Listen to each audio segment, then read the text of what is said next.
primal wound, more than just a psychological concept. The primal wound, as presented in the book, is not merely a psychological concept. It's a profound existential experience that shapes our sense of being in the world. The authors argue that this wound originates from early childhood neglect and abuse, which disrupt the natural flow of being from the self to the I, the personal self. This disruption creates a sense of non-being, a terrifying experience of disconnection from the source of life itself. The splitting of the psyche, a multifaceted phenomenon. The lower and higher unconscious, a dynamic interplay. The primal wound, according to the book, doesn't simply create a static division in the psyche. It generates a dynamic interplay between two opposing forces, the lower unconscious and the higher unconscious. The lower unconscious, a reservoir of pain and trauma.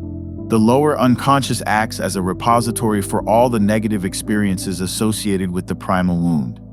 These experiences, often too overwhelming to be consciously processed, are repressed and relegated to this hidden realm. Here we find feelings of worthlessness, abandonment, rage, and terror, the raw, unprocessed residue of trauma. The higher unconscious, a realm of idealization and compensation. As a counterpoint to the lower unconscious, the higher unconscious emerges as a realm of idealization and compensation. This sector houses positive, idealized experiences that serve as a defense against the pain of the lower unconscious. These experiences may include feelings of perfection, spiritual insights, and idealized images of self and others, all serving to counterbalance the negativity of the lower unconscious. The dynamic tension, a cycle of craving and aversion. The split between the lower and higher unconscious doesn't lead to a peaceful coexistence. Instead, it creates a dynamic tension, a constant push and pull between the desire to avoid the pain of the lower unconscious and the yearning for the idealized state of the higher unconscious. This dynamic often manifests as a cycle of craving and aversion, driving individuals towards addictive behaviors, unhealthy relationships, and self-sabotaging patterns. Subpersonalities, fragments of a fragmented self.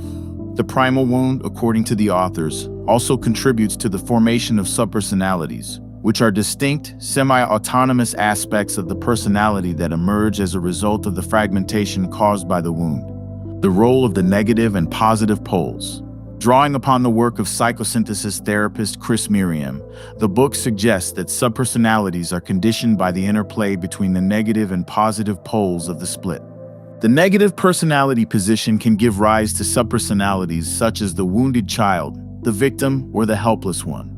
The negative unifying center position might manifest as subpersonalities like the harsh critic or the perfectionist.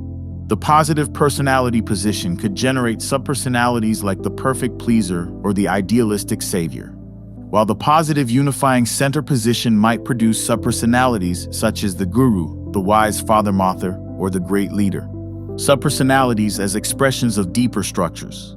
It's important to note that subpersonalities aren't merely random or superficial aspects of the personality.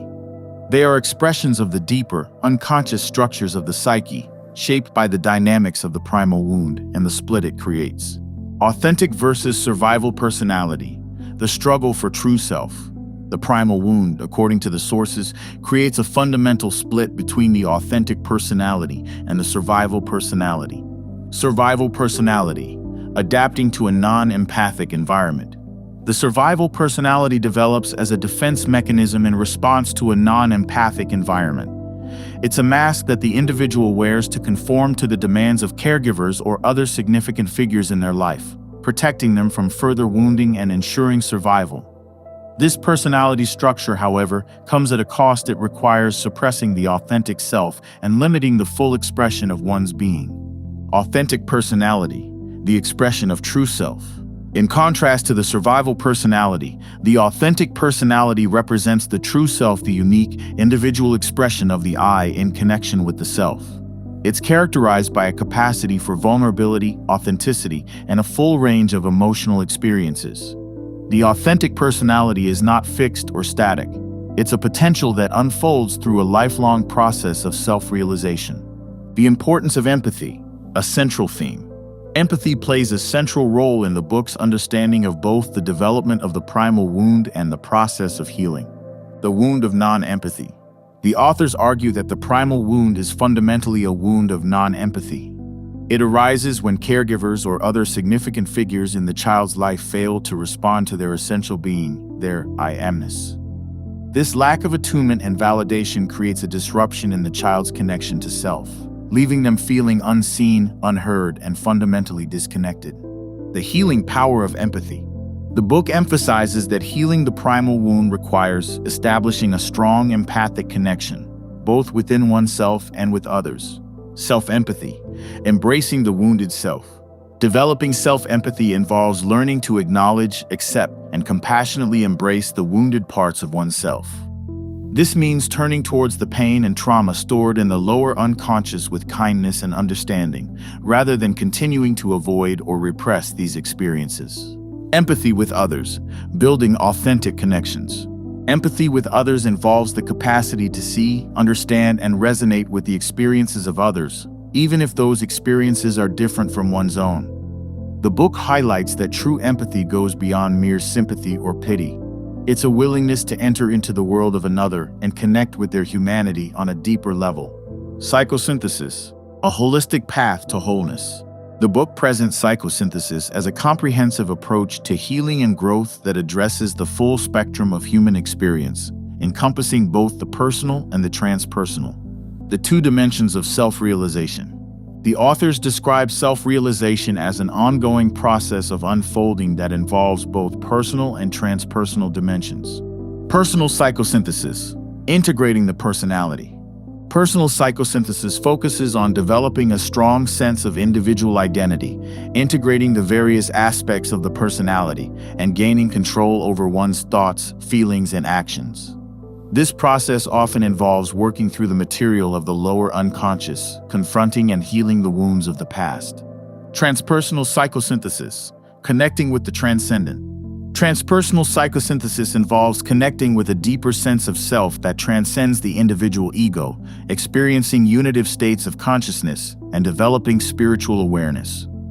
This dimension of growth often involves integrating the experiences and insights of the higher unconscious into one's everyday life. A journey of integration and transformation. Self-realization, as presented in the book, is not about achieving a perfect state of being or transcending the challenges of human life. It's an ongoing journey of integration and transformation, a process of learning to live more authentically and consciously in relationship to oneself, others, and the world. This journey requires a willingness to embrace the full spectrum of human experience, including both the light and the shadow, the joy and the pain. Psychosynthesis therapy, a facilitator of self-realization. The book outlines the principles of psychosynthesis therapy as an approach that supports the process of self-realization. The therapist as an empathic unifying center. The therapist's primary role in psychosynthesis therapy is to act as an empathic unifying center for the client. This means providing a safe, supportive, and validating environment in which the client can explore their inner world, confront their wounds, and connect with their authentic self. The 2 stages of therapy. The book describes 2 main stages of psychosynthesis therapy, each mirroring the 2 dimensions of self-realization. Stage 1, the emergence of I. The first stage of therapy focuses on helping the client develop a stronger sense of I, their personal self. This involves exploring and integrating the fragmented aspects of the personality, becoming aware of subpersonalities, and understanding the dynamics of the survival personality. Through this process, the client begins to develop a greater capacity for self-awareness, self-acceptance, and self-expression. Stage 2, the emergence of self. The second stage of therapy focuses on supporting the client's connection with self, the source of their being.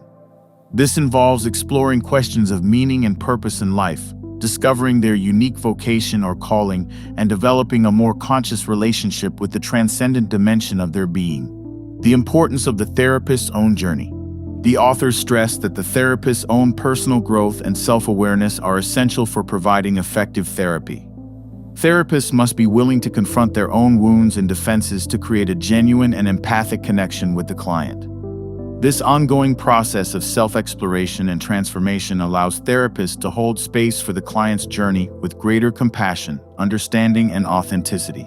Examples from the book: illuminating key concepts. The book provides numerous examples of how these concepts play out in real-life situations, offering further insights into the dynamics of the primal wound, the process of healing, and the path of self-realization. Addiction and the search for being. In a workshop focused on addiction and abuse, participants consistently identified feelings of emptiness, worthlessness, and non-being as underlying their addictive behaviors. This example highlights the connection between the primal wound and the desperate search for a sense of being through addiction, as individuals attempt to fill the void created by the wound with external substances or experiences. The family trance, distorting perception. The book describes how clients often enter therapy believing they had a normal, happy childhood, despite having experienced significant abuse or neglect. This demonstrates the power of the family trance, a shared unconscious agreement within families to maintain a sense of normalcy, even in the face of trauma. This trance can distort perceptions and make it difficult for individuals to recognize and address the wounds they've experienced. The healing power of empathic connection. In a case study, the book presents the story of David, a client who gradually reveals his deep childhood wounds as the therapist provides consistent empathy and understanding. This example illustrates how a safe and supportive therapeutic relationship can foster healing and integration. Through the therapist's empathic presence, David begins to access and process his repressed pain, allowing him to move towards greater wholeness. The primal wound offers a profound exploration of the human psyche and the transformative power of healing. It provides a comprehensive understanding of the impact of early childhood experiences on adult life and offers practical guidance for addressing the primal wound through psychosynthesis therapy and personal growth. By cultivating a conscious relationship with self, individuals can move towards greater wholeness, authenticity, and fulfillment.